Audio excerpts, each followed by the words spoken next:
ಮೈತ್ರಿ ಹಾಗೂ ಬಾಕಿ ಕ್ಷೇತ್ರ ಅಭ್ಯರ್ಥಿಯ ಆಯ್ಕೆ ಚರ್ಚೆ ನಿನ್ನೆ ದೆಹಲಿಯ ಬಿಜೆಪಿ ಕಚೇರಿಯಲ್ಲಿ ಮಹತ್ವದ ಸಭೆಯನ್ನು ನಡೆಸಲಾಗಿದೆ. ದೆಹಲಿಯಲ್ಲಿ ನಡೆದಿರೋ ಅಂತ ಬಿಜೆಪಿ ಹೈಕಮಾಂಡ್ ನಾಯಕರ ಸಭೆ ಇದು. ಕೋಲಾರ ಕ್ಷೇತ್ರದ ವಿಚಾರವಾಗಿ ಎಚ್.ಡಿ. ಕುಮಾರಸ್ವಾಮಿ ಅವರು ತಮ್ಮ ಅಸಮಾಧಾನವನ್ನು ಹೊರಹಾಕಿದ್ದಾರೆ. ಮೈತ್ರಿ ಅಸಮಾಧಾನದ ಬಗ್ಗೆಯೂ ಕೂಡ ಚರ್ಚೆ ನಡೆದಿದೆ.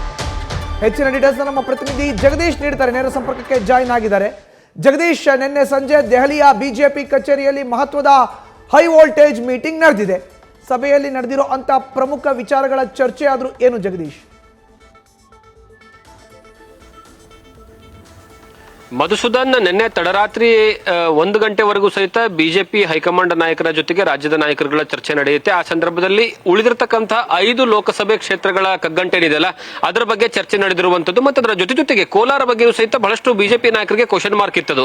ಅವರಿಗೆ ಬಿಟ್ಕೊಟ್ಟಿದ್ದಾರಾ ಅಥವಾ ನಮ್ಮ ಕ್ಷೇತ್ರ ಉಳ್ಕೊಳ್ಳುತ್ತಾ ಅನ್ನುವಂತಹ ವಿಚಾರಕ್ಕೆ. ಆದರೆ ನಿನ್ನೆ ತಡರಾತ್ರಿ ನಡೆದಿರ್ತಕ್ಕಂತಹ ಸಭೆಯ ಸಂದರ್ಭದಲ್ಲಿ ನಿರ್ಧಾರ ಆಗಿರುವಂತದ್ದು ಏನಂದ್ರೆ ಕೋಲಾರ ಲೋಕಸಭಾ ಕ್ಷೇತ್ರವನ್ನ ನಾವು ಇದಕ್ಕೆ ಜೆಡಿಎಸ್ಗೆ ಬಿಟ್ಕೊಟ್ಟಿದ್ವಿ ಅನ್ನುವಂತಹ ವಿಚಾರವನ್ನ ಹೈಕಮಾಂಡ್ ನಾಯಕರು ಮಾಹಿತಿಯನ್ನು ಕೊಡುವಂತಹ ಕೆಲಸವನ್ನ ಮಾಡ್ತಾರೆ. ಅದರ ಜೊತೆಗೆ ಬಹಳಷ್ಟು ಇಂಪಾರ್ಟೆಂಟ್ ವಿಚಾರ ಅಂತಂದ್ರೆ ಈ 5 ಕ್ಷೇತ್ರಗಳಲ್ಲಿ ಬೆಳಗಾವಿ, ಉತ್ತರ ಕನ್ನಡ, ಚಿತ್ರದುರ್ಗ, ಕೋಲಾರ, ಚಿಕ್ಕಬಳ್ಳಾಪುರ ಈ 5 ಕ್ಷೇತ್ರಗಳಲ್ಲಿ 3 ಕ್ಷೇತ್ರಗಳ ಬಗ್ಗೆ ಬಹುತೇಕ ಫೈನಲ್ ಆಗ್ಬಿಟ್ಟಿದೆ. ಚಿಕ್ಕಬಳ್ಳಾಪುರ, ಬೆಳಗಾವಿ ಮತ್ತೆ ಉತ್ತರ ಕನ್ನಡ.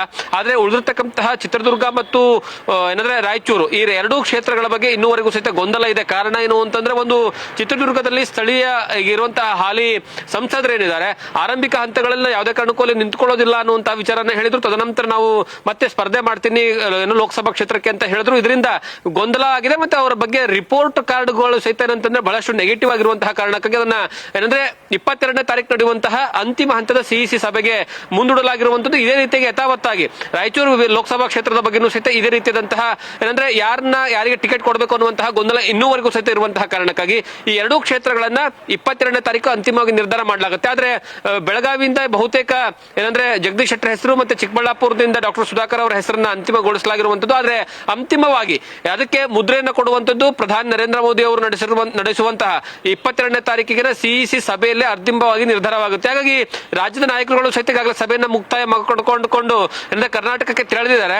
ಬಹುತೇಕ 22ನೇ ತಾರೀಕಿಗೆ ಯಾರು ಈ 5 ಜನ ಕ್ಷೇತ್ರದಲ್ಲಿ ಸ್ಪರ್ಧಿಸ್ತಾರೆ ಅನ್ನುವಂಥದ್ದಕ್ಕೆ ಅಂತಿಮವಾದಂತಹ ಉತ್ತರ ಸಿಗುವಂತದ್ದು. ಮಧುಸೂದನ್, ಧನ್ಯವಾದ ಜಗದೀಶ್ ನಿಮ್ಮ ಮಾಹಿತಿಗೆ. ನ್ಯೂಸ್ ಫಸ್ಟ್ ನಿರ್ಭೀತಿಯಿಂದ ನಿಮ್ಮ ಪರವಾಗಿ.